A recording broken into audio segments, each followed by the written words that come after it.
Hi, I'm Mathieu Côté. I'm the game director on Dead by Daylight, and I'm exceedingly happy to be here again with Shacknews.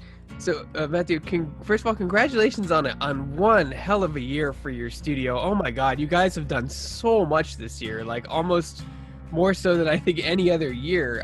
You had your anniversary this year. You added 3 new killers this year. You've done maps, crossplay, so much stuff. So, congratulations, first off. Thank you. Thank you. That's very nice. Yeah, we have kept busy. And you're not even done yet. You guys are. No, there's still a couple coming things. now. Well, the chapter released yesterday, and we still have a few more things to release before the end of this year. But yeah, it's a little insane. So the first thing, obviously, I want to talk about is the new killer. Nobody saw this coming. Everyone was. It was so much fun to watch all the Wendigo speculation and how it was going to look and how it was going to play, and then it was completely out of left field. Like, where did the idea for this killer come from? There's a few things that led to this that I can't really talk about because we have had some really gross and disturbing inspirations over the years for new killers and new things we can do in Dead by Daylight. And this one was sort of a mix of a lot of really disturbed conversations. We let's say that we've always wanted to have a killer of diminutive stature. We wanted to have a very small thing that could chase you through, like a first-person view of something really small chasing you really fast through the grass. That's something that we've wanted to do for a while. The idea of 2 characters that you can switch back and forth has always been something that we thought would be really cool, and we finally ended up with a concept that we thought would fit with our lore, would fit with the kind of character, with the brand new thing that people are always expecting us to do. I mean, I think the licensed characters are exciting, but the original ones are where we can really blow people's minds and come up with things that people didn't expect. From a mechanic perspective, was this your most complex hero you've ever done for the game? The Death Slinger was really challenging for many reasons because the ranged weapon challenged a lot of what we were already doing in the game and took for granted in our mechanics. But this one was really, it came with a lot of pitfalls and unexpected things to fix along the way.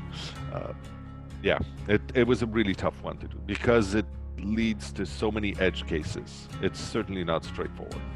Yeah, because I just think about the physics alone about being able to switch at any given time between the 2 different killers and then having to leap and then go back into the view of the killer and do all that in a way that doesn't disorient the player. It's got to be difficult. Yeah, it's tough. That, like I said, even just the locomotion of a killer in that perspective, the environment was never built with that in mind, for sure, but it works, but there's a lot of testing. Fortunately, our new pipeline of creating these killers and these new mechanics has been changed a little bit, and we've allowed ourselves a little more time to be able to prototype killers and test them out, at least the gameplay side, before we release them. It's not only just the mechanics that are challenging. Whenever you introduce a new killer or survivor, you have to introduce new perks into the ecosystem, which have to be obviously tested vigorously, and you have to handle that very carefully because an overpowered perk can swing the game tremendously. Like, what were some of the challenges in making this killer's perks?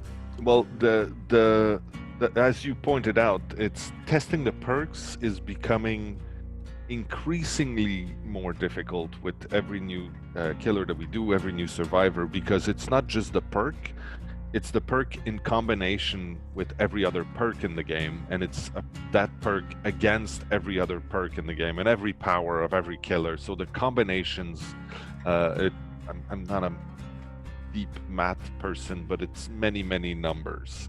Like, there's a lot of combinations of things that can influence how a perk is used. That's why the PTB is so important for us. It's because we can get thousands and thousands of people playing this and trying to break it and trying to find faults with it, and we fix everything we can during the PTB time before we release, and then we continue to fix things. Usually, the killer's final form, if you will, it takes a while before we get there, because we need to continue to discover how it's used, to find the difficulties, the edge cases, the little things that pop up along the way. So in this case, when we have things that affect, for instance, the chests, which are very global, so both the Hoarder perk, for instance, is a tough one because it affects everything in the game all the time, and there's so many perks that are in combination with that kind of thing. The oppression one also, I think it's gonna be mostly, like, by itself, it's not a perk that is that sounds like a critical thing. It's essentially when you damage a generator, some other generator is also randomly damaged, and if people are repairing this at the moment when the generator is randomly affected, they get a difficult skill check, and that by itself is interesting. It's not necessarily a game-breaking one, but in combination with a lot of the other perks that affect generator repair, like the pop goes the weasel and the overcharge and all these things, it's gonna make for some combos that are gonna be pretty impressive. Yeah, that's it. So the perks are extremely difficult for us to balance because of that, because of the fact that the combinations are now, like, every new perk that we bring in has to be understood in the combinations that it can have with every other perk that exists, and it becomes a little insane. I think what's great that you guys have, I mean, you're the only people in the world that have that data. People can speculate or like do their own research, but you're the only who have that data. You can see, okay, why are 98% of killers always taking this perk? And then you can either change it or leave it, or maybe release another perk to balance it, or just something. You have all that data at your disposal, so it's very useful in that case. Yeah, and it's funny because, like, we always use 3 points of information to make decisions about the balance of the game, and it's been the same since the beginning, and they've been refined, but it's the same. There's one part, absolute data, like literally looking at analytics and saying there's that percentage of people using it. Then there's the gut feelings of our designers. Like, our design team has a good sense of what the game should be and how it should be played. And then and we need to keep trusting those, because they're the ones who made it, and they've made some good calls along the way, and we think that they should still be trusted. It's a valid point of information. And the third one is the perception of the players. And the perception of the players is critical, but it is often far from the actual statistical data. Like, when people say, oh, everybody's using this perk, and we look at the data and it's 47%, it's not everyone. For sure, it's not everyone. But if the next one under it is 20%, then it is a significantly more used perk. But a lot of cases, for instance, when we look at the efficiency of killers, if you look at purely the statistical data, we've showed it a couple of times, but like the most efficient killers versus the least efficient killers, there's probably like it's under 10% variation. Like, it's not immense, the difference between. It's like the top 5, they're all within 2-3% of each other. So people say this killer is shit, nobody can use it, and this killer is the best, and literally there's like 6% in efficiency in between them. I also know, like a lot of players, a lot of community members tend to like jump on the gun and be like, this perk sucks, no one uses it. But it's like, I don't think any perks are necessarily bad. They just have very situational uses. That's it. But some are absolutely less impactful on the gameplay, and especially if you consider that a perk is only useful as long as it gets you to escape or to kill everyone. Like, if you look at it that way, then for sure some perks are much more efficient than others. But if you look at it as, I want to have a good time and I want to do a fun experience, I want to do this kind of killer, I want to do this kind of thing, then a lot of these perks become interesting. They're not necessarily efficient, but they're interesting, and it's cool to have them in there. And there are perks, I'd say probably especially survivor perks, but that's not necessarily true. There are perks on both sides that are arguably much less used, much less interesting for a lot of people, and we tend to go back and fix those and at least tweak those over the time. We always pick a couple of the lowest ones and we reuse them, and we pick a few of the top ones and we tweak them a little bit, and that's an ongoing process. So talk about, like, obviously we have with Revenue Killer, there's new Survivor, and how does this new Survivor fit into your lore, and how do you think her perks will affect the ecosystem now that she's officially out?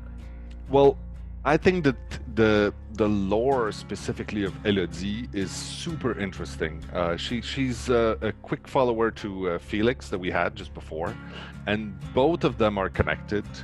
They knew each other, and they have a past that's sort of linked, and they both also are. They have a link to the deeper lore of Dead by Daylight, which is super interesting. We're starting to get to a point where we are weaving a much wider story in the background, and some of these new characters, we're taking the opportunity to tell a little bit of that story. So we haven't said much about Elodie's past. I mean, the backstory is there. We talked a little bit about the Black Veil, which is a very mysterious thing that I'm not going to go into detail right now, but we talked a little bit about her connection to that, and there's more coming in that side, most likely in the form of the archive tomes and things like that are going to be telling more of the story behind. But I think it's a really cool one. Also, she's really cool. I really like the direction that they went with this Survivor, not just because she's French, but she's really, really cool. Her hair is actually spot on. Hair is always a nightmare for everybody in every single video game since the beginning of time. I think hair has been the bane of character creation, and this time her hair looks really, really sleek. I really like it. It's kinky. It's because it's got kinks in there. Come on. And then her perks, there's some really cool things in there. The appraisal one, I like chests in the game. I like finding chests. I think it's always sort of a side quest that makes for an interesting find. And the fact that she can find things in chests that have been opened before, it sort of fills in a little bit of a void in the game where oftentimes you get people who just blow through all the chests really quickly for one reason or another, and then you can come by and actually find things in there that people didn't find. So that's going to be super interesting. And I think that the deception one is going to be on par with like the Pebble and a few of the other really tricky perks that exist. The fact that you fake going into a locker and then don't leave scratch marks. It's going to be interesting. It's really cool because it means that now hearing that sound of the locker opening used to be a certainty in the world of the killer. Like if you hear that sound, it means someone is in a locker now. Now, maybe not, which is super interesting. The Dead by Daylight lives by its uncertainties. The fact that you're not exactly sure all the time of what's happening exactly is why this is so much fun to play again and again. And then, like, I mean, speaking of hair, you guys have started to upgrade a lot of your maps, increasing, the textures, the environments. Yeah. Like that had to be a huge overhaul for your team. It's not finished. It's not finished. You've been but slowly rolling them out. Yeah. We put a whole team actually on creating this, and it comes from conversations, and we often get the question asked, how about Dead by Daylight 2? And it's a very valid question, and we ask ourselves that same question, but the answer is, if we have more people right now, if we have more people available, we'll put them on Dead by Daylight. We won't put them on Dead by Daylight 2 because Dead by Daylight is a game that millions of people want to play right now. So we're not going to take that away from them. We're just going to give them more. But it's a game that's almost 5 years old now. So we want to make sure that it looks awesome, especially with the release on PS5, on Xbox Series X. We wanted to make sure that this game stood up proudly next to these other next-gen titles. and the rework of the map and the characters and the rework of some of the animation that's coming and the VFX and all of that really brings the game's visuals to a whole new level. Did you now? No, I'm. It's still early for me, so I could have looked into this, but we didn't confirm Dead by Daylight 2. You just using it as an example, right? No, I'm saying that we're currently not working on Dead by Daylight 2, and specifically because if we had people to put on something like Dead by Daylight 2, we would prefer to put them on Dead by Daylight because Dead by Daylight 2 it's interesting, but we much rather have people continue to play Dead by Daylight 1 because that's what people want right now. They're invested in Dead by Daylight 1, and we'll keep giving them that. As a game director, like, when do you think is the time to do a sequel? Because obviously your game is a game. I look at your game, Dead by Daylight, as a game as a service where you can continue to add and change things in a live service. So, like, would there ever really need to be a Dead by Daylight 2, or do you just keep making new updates and adding new things to the first Dead by Daylight? If I knew this with absolute certainty, I would be I don't know, but my boss would be really happy. Like, literally, it's these are the kind of questions that we ask ourselves all the time. The term game as a service didn't exist 5 years ago, really. Like, people were sort of talking about it and talking about the concept and the idea of games that exist for a long time after you've put the box out on the shelf is a relatively new thing. It used to be that you'd make a game and then you'd do the sequel if it went well. Nowadays, you make a game, and if it goes well, you continue to make that game, because specifically the kind of game that we did, a game that's live, a game that people keep replaying over and over, and they are hungry for more content, and they want, improvements and tweaks and fixes, and we provide that. I mean, like, and you provide it in a good way as well, because as a gamer for years, I know a lot of free-to-play games, you look at their costumes or their cosmetics, and they look kind of lame and they're expensive, but yours are very good. Like, yours look like someone actually took the time to make something that looked good on a survivor or a killer. You know what I mean? Like, that's the difference between a quality game that has DLC and someone that's just trying to cash in by changing the hue on something. It's again one of those principles that we sort of refined over the years. The thing is, it started when we released this product. I mean, we made a lot of this shit up as we went along, and I think we did okay in most respects. But one of the tenets we set at the very beginning was, we'll be as generous as we can to players, because we are thankful to them. We're really grateful that players support us, and therefore we're able to continue working on this project that is a work of love and passion. And so I think our VP Creative put it best when he said, we need to continue to go at it with absolute benevolence to our players. We need to respect their time and respect their money. And that's the thing. If we show that we respect the value of your time and the value of your money, it means that we'll always give you what we think is at least just value for your money, or if we can, more than you expected. And that's what we're aiming for. And right now, we need to monetize, obviously. I mean, any project of that magnitude, and especially because we keep growing the team, I think there's probably over 300 people right now, like, every day working actively on Dead by Daylight. And that means that we need to make sure that players have a way to pay some money and to show their commitment by buying stuff that then they feel has value. So things like the archives and the Rift has been a great way for that to happen, because it's not pay to win. It's critical that it's never going to be pay to win. That was one of the first things that we established at the beginning, and I think one of the first DLCs we produced was actually, we called it pay to lose, because it was the 80s suitcase, and you could buy like super flashy neon outfits, and literally, like, that's not going to help you survive, but it was really cool. So that's the kind of thing that we wanted to do. And to this day, we continue. If you want to buy the super outfit that we released for a character, we're gonna put every single bell and whistle that we can on it, so that it looks cool and it feels like you really got the value for what you invested into the game. I mean, speaking of that, I mean, obviously, you did release a really high quality new costume for Leatherface, a licensed character, Yes. nonetheless. That's got to be more difficult when to do those for the licensed ones. Well, especially because Leatherface is an interesting case because it was released, the character was released, and therefore the agreement was entered into before we had a store in the game.